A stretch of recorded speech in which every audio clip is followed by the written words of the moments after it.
नमस्कार. 11 मार्च 2024 रोजी देशात सीएए कायदा लागू झाला आणि संपूर्ण देशात एकच हलकल्लोळ सुरू झाला. काही माध्यमांनी आणि राजकीय पक्षांनी याला विरोध करायला सुरुवात केली, तर समाजातल्या एका मोठ्या वर्गाने याला समर्थन देखील दिले. सीएए कायदा काय आहे आणि त्यातल्या तरतुदी काय आहेत याच्या खोलात आज मी काही जाणार नाही, परंतु या कायद्याच्या मुळाशी जाणारी एक गोष्ट आज मी तुम्हाला सांगणार आहे. ही गोष्ट सुरू होते 1947 साली. फाळणीने भारत आणि पाकिस्तान असे दोन देश निर्माण झाले. योगायोग पहा, या दोन्ही देशांना जे पहिले कायदा मंत्री मिळाले ते दलित समाजातून पुढे आलेले व्यक्ती होते. भारताला डॉक्टर बाबासाहेब आंबेडकर यांच्या रूपाने पहिले कायदा मंत्री मिळाले, तर तिथे पाकिस्तानमध्ये जोगेंद्रनाथ मंडल हे पाकिस्तानचे कायदा मंत्री झाले. त्यातही इंटरेस्टिंग गोष्ट म्हणजे हे जोगेंद्रनाथ मंडल डॉक्टर बाबासाहेब आंबेडकर यांचे अत्यंत जवळचे सहकारी होते.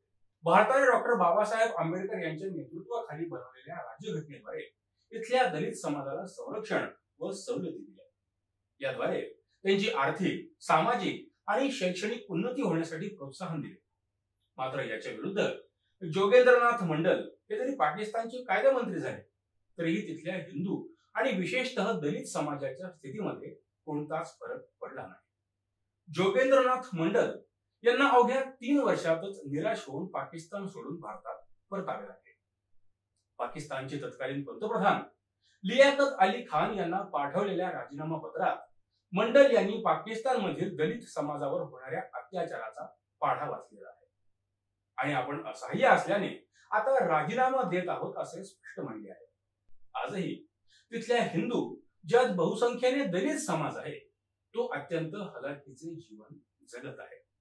पाकिस्तानात पूर्वीपासून स्थायिक असलेल्या हिंदूंपैकी सधन हिंदू समाजातील बरेच लोक फाळणीनंतर पाकिस्तान सोडून गेले. उरले ते गरीब आणि वंचित हिंदू. या दलित हिंदू समाजावरच आजही पाकिस्तानमध्ये अनन्वित अत्याचार केले जात आहेत. त्यांची संपत्ती लुटली जात आहे, घर फोडली जात आहे, स्त्रियांना पळवून नेले जात आहे, लहान मुलींवर अत्याचार केले जात आहेत, त्यांचे बळजबरीने धर्मांतर केले जात आहे. 1947 ची फाळणी ही धार्मिक आधारावर झाली होती. फाळणीच्या वेळी पाकिस्तानमध्ये हिंदू लोकसंख्या 24% होती, जी आज 1% आली आहे. बांगलादेशमध्ये ती 30% होती, जी आज 9% आली आहे. आणि अफगाणिस्तानमध्ये तर फक्त काही हजार हिंदू उरले आहेत. आता हा टक्का कमी झाला म्हणजे नेमकं काय झालं? हे लोक कुठे गेले? अनेकांची धर्मांतरे झाली, अनेकांची हत्या झाली आणि अनेकांना देश सोडून पळून जावं लागलं. या अत्याचारातून जे वाचले ते भारताला शरण आले. मात्र याच्या उलट भारतात जे 3% मुस्लिम होते त्यांची संख्या आज 20%पेक्षा जास्त झाली आहे. 1950 साली दोन्ही देशांमध्ये नेहरू लियाकत अली करार झाला. या कराराअंतर्गत दोन्हीही देश आपल्या आपल्या अल्पसंख्याकांचे रक्षण करतील असे ठरले. या कराराचे भारत आज देखील कसोशीने पालन करत आलेला आहे. इथल्या अल्पसंख्याक समाजाला केवळ संरक्षणच नाही तर अनेक सवलती सुद्धा दिल्या आहेत. मात्र पाकिस्तानमध्ये तिथल्या अल्पसंख्याक समाज म्हणजेच हिंदूंचा छळ करण्यात आला. आता तुम्ही म्हणाल, या सर्वांचा सीएए कायद्याशी काय संबंध?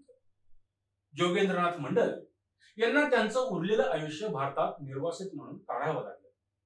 शेजारील देशांमधील अल्पसंख्याक समाजाची हालाखीची परिस्थिती दिसत असूनही आतापर्यंतच्या काँग्रेस व अन्य पक्षांच्या सरकारने या प्रताडित समाजाला दिलासा देण्यासाठी नागरिकत्व कायद्यात कोणताही बदल केला नाही. ही खरंच दुर्दैवाची बाब आहे. इंडियन एक्सप्रेस मध्ये प्रसिद्ध झालेल्या एका अहवालानुसार शेजारील देशातून आलेल्या निर्वासितांपैकी नागरिकत्वासाठी अर्ज केलेल्या 5764 कुटुंबांपैकी सुमारे 70% कुटुंब हे दलित समाजातील आहेत. सीएए कायद्यामुळे पाकिस्तान, अफगाणिस्तान आणि बांगलादेश यामधील प्रताडित दलित हिंदू बांधवांना भारतात नागरिकत्व मिळणार आहे. मात्र या कायद्याला दलितांचे स्वयंघोषित नेते प्रखर विरोध करताना दिसत आहेत. धार्मिक हिंसाचाराला कंटाळून भारतात शरण आलेल्या या समाजाला भारत सरकारने गौतम बुद्धांच्या तत्वज्ञानाला अनुसरून मानवतेच्या दृष्टिकोनातून आपलंसं करण्याचा प्रयत्न केला आहे. तरीही दलित नेते याचा विरोध का करतात?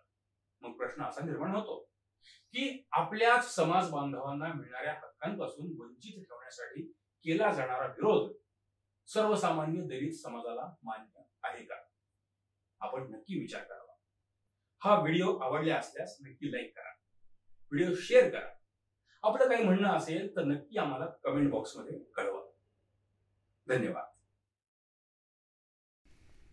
NB मराठी, आवाज नव्या भारताचा.